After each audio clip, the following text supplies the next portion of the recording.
Ang pagkatakot sa Panginoon ay ang pasimula ng karunungan. Kawikaan 1:7.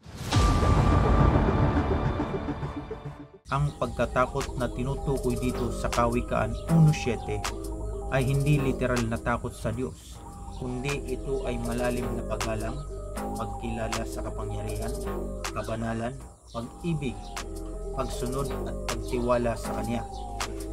Tandaan natin na maging ang pinakamalapit na puwersa ng kadiliman ay maninikluhod sa pag-ibig at kabanalan ng Diyos. Ang Kawikaan 1:7 ay isinulat upang turuan tayo ng karunungan, disiplina at pangunawa. Magtiwala ka sa Panginoon ng buong puso at huwag kang manalig sa sarili mong karunungan. Alalahanin mo siya sa lahat ng iyong ginagawa at ituturo niya sa iyo ang tamang landas.